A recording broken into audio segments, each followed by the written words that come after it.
Hello, my name is Nicole. I'm a graduate student at Arkansas State University and a special education teacher at a local Vermont school.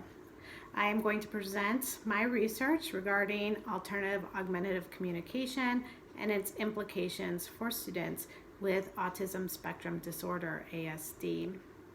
The reason why I was interested in this research is because I currently teach a student going into 6th grade that has ASD and limited functional communication abilities. It was recommended by an augmentative communication specialist that I intervene with the student using a tablet-based AAC, Alternative Augmentative Communication application.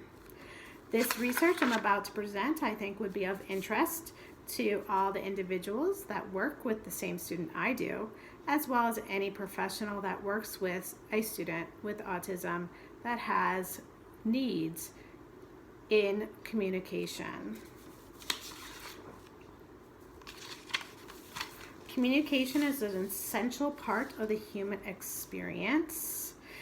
According to a researcher, Carnell et al., education only makes sense if there is communication, and communication is the most important device teachers use in carrying out the duties of educating and imparting knowledge on their students. Students with ASD often have significant deficits in communication.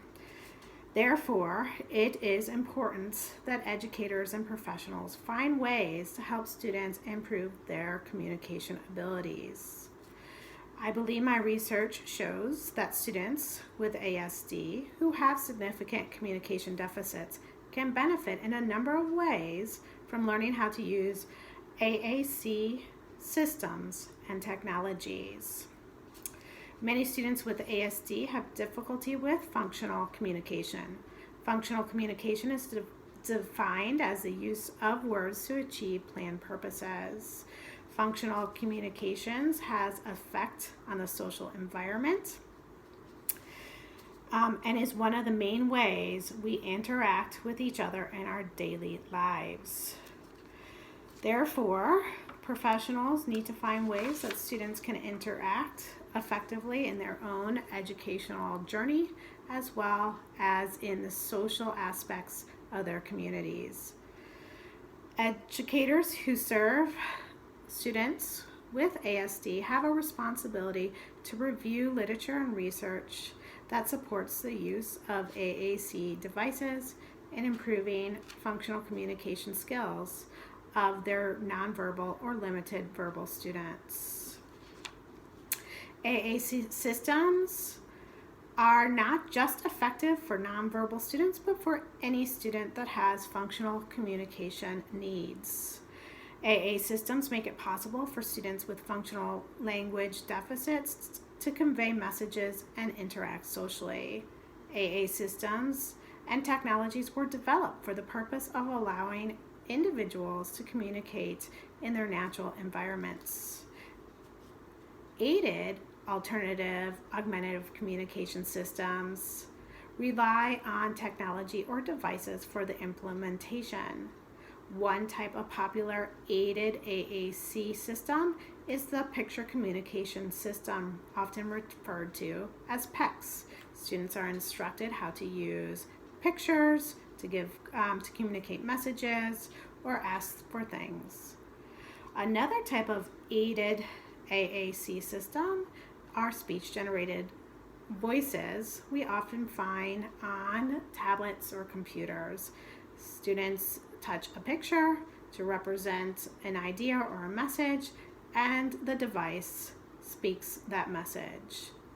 Unaided AAC systems do not rely on any outside device or material. They include gesturing, signing, and pointing.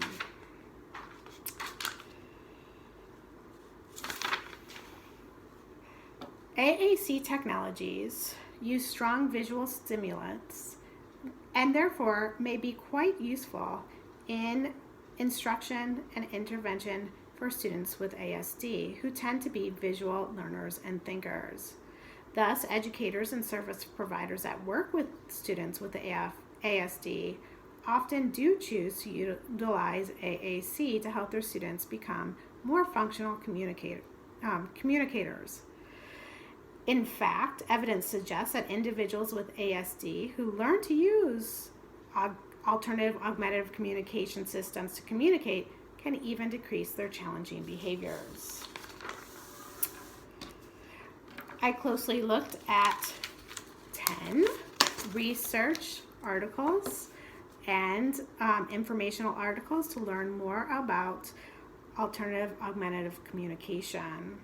What I found in my research is that the use of AAC interventions with students with ASD is highly effective in improving communication skills for those who are nonverbal or have limited verbal abilities.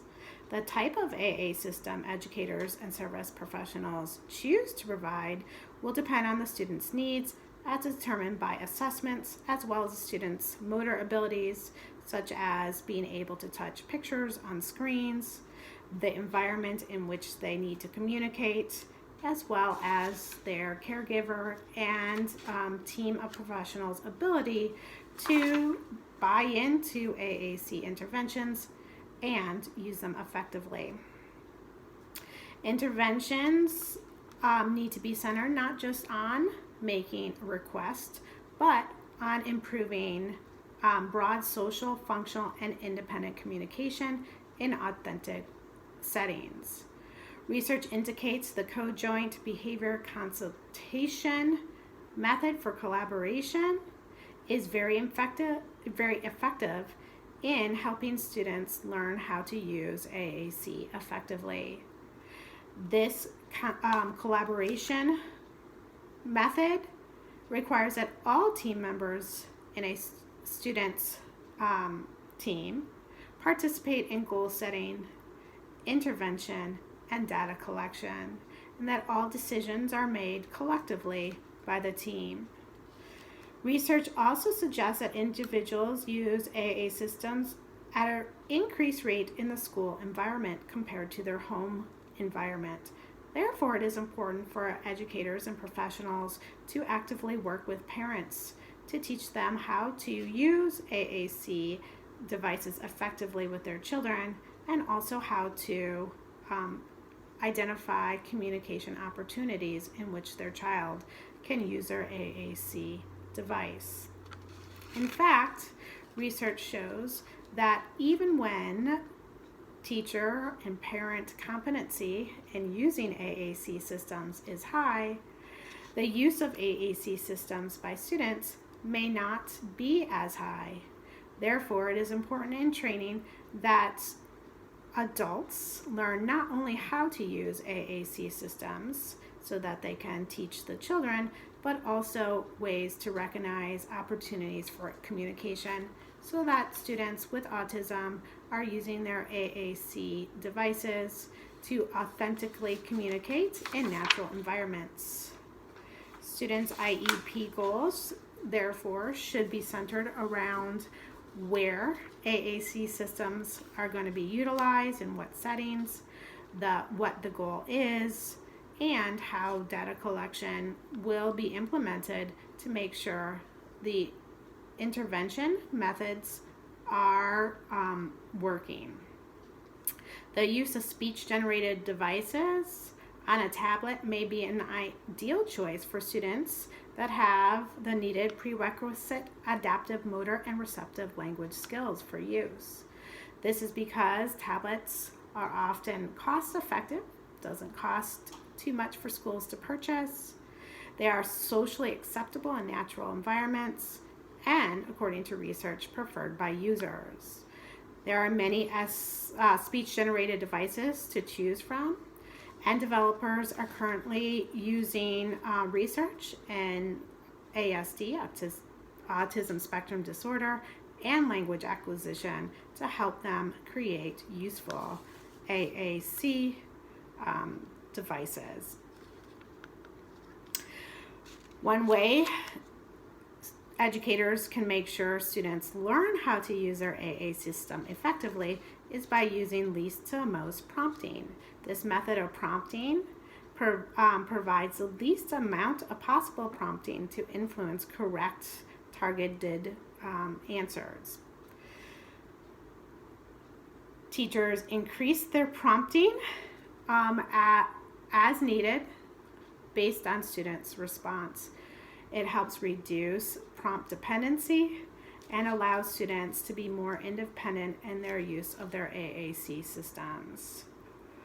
Although there is a growing amount of research of AAC and its effectiveness with individuals with ASD, professionals need to be cautious when reviewing this research.